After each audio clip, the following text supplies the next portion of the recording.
Hello there, welcome to the news on Nepal television. I am Rosina Rai, starting with the top stories. Prime Minister Dal reiterates a matter of national interest is a priority of his government, clarifies that there will be joint decision of Nepal and India on the project up to 200 million worth. Ruling coalition meeting on seat allocation in National Assembly remain inconclusive, decide to meet again after internal homework. 6 people shot dead in a school in the US state of Iowa. A 6th grader dies in the fatal incident. And Can announces 15-member Nepali national team under captaincy of Dev Khanal to participate in ICC U19 World Cup in South Africa.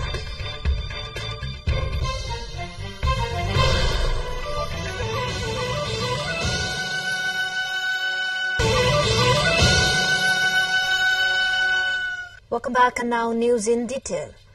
Prime Minister Pushpa Kamal Dahal has reiterated that the government under his leadership will not contemplate any bilateral agreements against the national interest. In today's meeting of the State Affairs and Good Governance Committee of the House of Representatives, PM Dal also clarified about the meeting held with Indian External Minister S. Jaishankar and the agreement made by Nepal during high ministerial level meet yesterday. While explaining further about the meeting, PM Dal said that the electricity trade agreement is of a national interest of Nepal. He also said that there will be joint decision of India and Nepal in matters related to projects of more than 200 million worth, stating that in the ordinance designed to amend the Constitutional Council Act, emphasis has been laid to end the difficulties surfaced in the constitutional appointments. External Affairs Minister of India S. Jaishankar is returning home today afternoon after concluding his 2-day visit to Nepal. The Indian External Affairs Minister arrived in Kathmandu yesterday to attend the 7th Nepal-India Joint Commission meeting. He also held meetings with the top political leadership on yesterday itself. During his stay here, he engaged in a series of high ministerial level meetings and events, strengthening diplomats' ties between the two neighboring nations. The two countries signed various agreements relating to bilateral network expansion, trade, water resources, and power trade. Earlier this morning, Indian Minister of External Affairs S. Jaishankar offered puja at the Pasupatinath temple. Minister S. Jaishankar offered special puja and also planted a Rudraksha sapling at the premises of Pasupatinath temple this morning. Now time for a short break. Stay with us. Welcome back. You are watching Nepal Television News. Now we have remaining updates. With the nearing National Assembly election, political parties are busy in internal homework to finalize their candidates to contest the position. The date for registration of candidates for January 25th National Assembly polls is just 2 days away. In this connection, the Nepali Congress has called a meeting of its Work Executive Committee meeting to finalize the party's candidates tomorrow. The meeting has been called for 1 p.m. at the party office in Nepal, Lalitpur. The post of 19 members of the National Assembly will go vacant on the 3rd of March. Likewise, the CP&UML has called its secretariat meeting today. The meeting has been called to be held at the party's central office in Chasal. Chief of party's publicity department, Rajendra Gautam, said that the meeting will discuss the selection of National Assembly candidates, the review of the Julal Ghat Chua Bhanjang Samriddhi's Sankalpa Yatra, and the Central Committee meeting. Meanwhile, party President K.P. Sharma Oli discussed the selection of National Assembly candidates with the Provincial Committee members yesterday. Also, the secretariat meeting of the CP&US party is also being held today. Secretary of the party's central office, Jivan Ram Shrestha said that the Secretariat meeting was called to be held at 1 p.m. The agenda of the meeting is to be discuss the candidates of the National Assembly and the amendment of the Constitution, since the Election Commission has set the time for registration of nominations for Sunday. The Election Commission is scheduled to publish the National Assembly voter list today for the upcoming election scheduled for January 25th, which will fill 19 vacant posts. Voters for the National Assembly include members of parliament, chiefs and deputy chiefs of municipalities and rural municipalities are the voters are eligible for voting for the National Assembly election scheduled for 25th January. The published voters list will be subject to objections, challenges and other relevant actions starting today. The final voter list will be published on 7th January. Following that, the nomination filing process for candidates will commence from 10 a.m. to 3 p.m. on the 8th of January.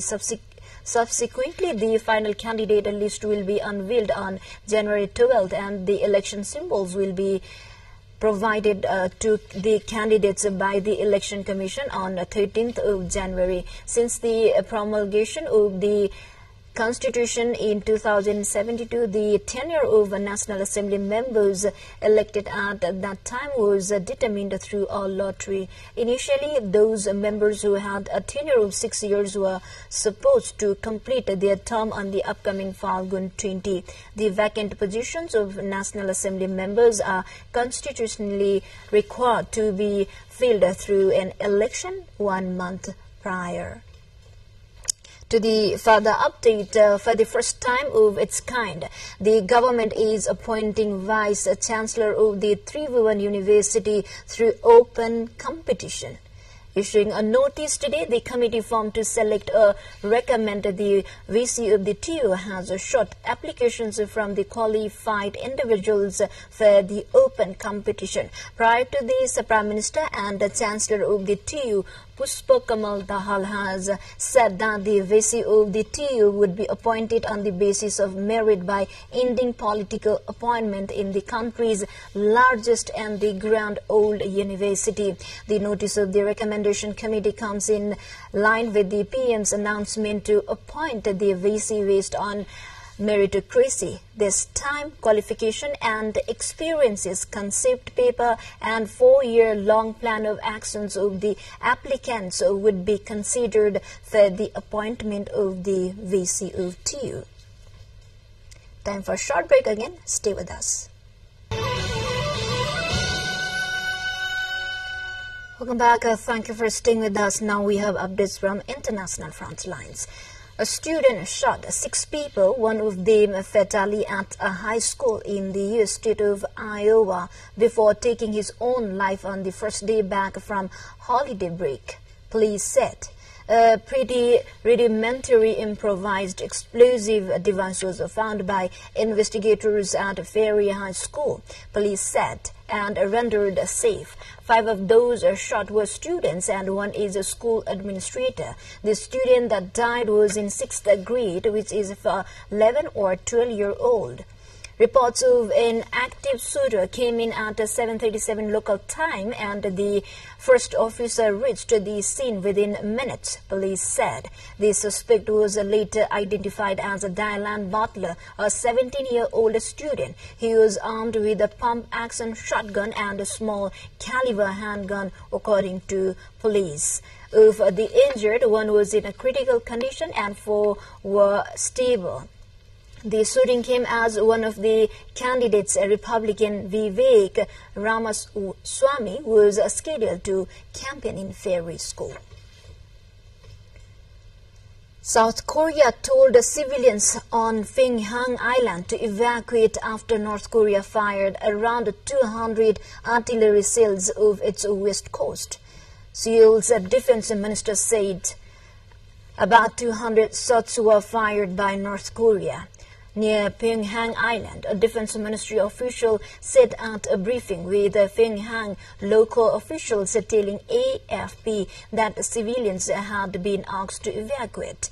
The military told the village there was firing at sea by the South Korean military after a situation near the border, the official said. The defense ministry did not confirm if the evacuation orders were prompted by the North's artillery firing or South Korean drills in response.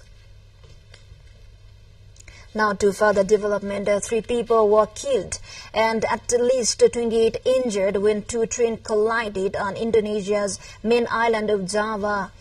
Officials have reported the crash took place at 6:03 am local time near rice field in Sikhalingga in West Java province and left numerous train carriages overturned.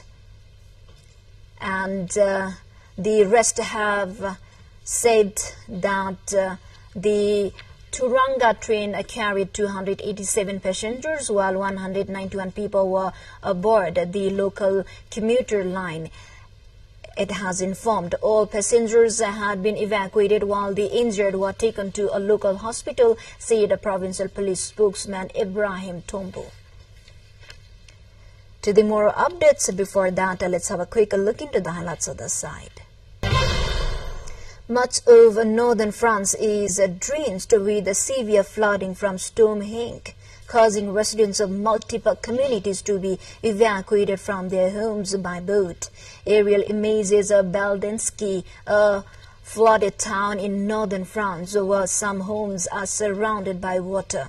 Floodwaters have begun to recede in the Pas-de-Calais region, which is still on red alert. But many towns are still underwater 2 days after the second episode of exceptional flooding in 2 months. Peru claims a global record for bird diversity. According to a report from Peru's government on Thursday, the country now has the greatest diversity of bird species on Earth. Peru has become the world leader with the greatest diversity of birds on the planet, reaching a record of 1,879 species, surpassing Colombia, official sources reported. The National Service of Natural Areas protected by the state pointed out that in initiative that it promoted together with the Committee of Peruvian Bird Records, CRAP, after identifying 90 new species in the Amazon rainforest, and with a total of 1,879 species, the new count puts Peru ahead of neighbors Colombia and Brazil.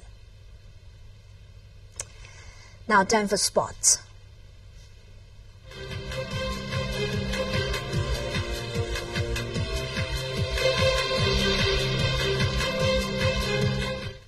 CAN has announced a 15-member Nepali national team to participate in the ICC U19 World Cup in South Africa later this month. The team, led by Dev Khanal, has Gulsanja, Arjun Kumar, Deepak Dumbre, Deepak Bohra, Akash Tripathi, Durgesh Gupta, Dipesh Karel, and Bisal Bikram KC. Likewise, Subhas Bhandari, Deepak Bohra, Uttam Thapa Magar, Bipin Rawal, Tilak Raj Bhandari, and Akash Chand are the other member of the team. The team is heading to South Africa today for the U19 World Cup. Nepal is in Group D along with Pakistan, New Zealand, and Afghanistan. Nepali team will play 2 practice matches ahead of the tournament later. Before we wrap up, a quick reminders of the top stories again.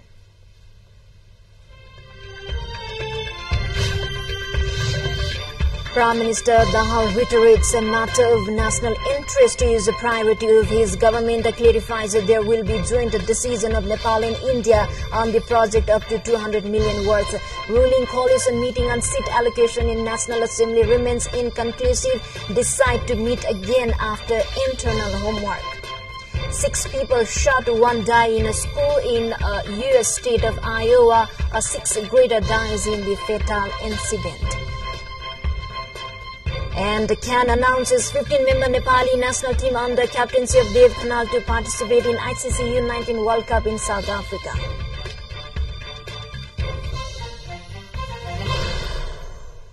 Well, this is all we have for this moment. Until our next bulletin, stay with us. Have a good day ahead. Namaste.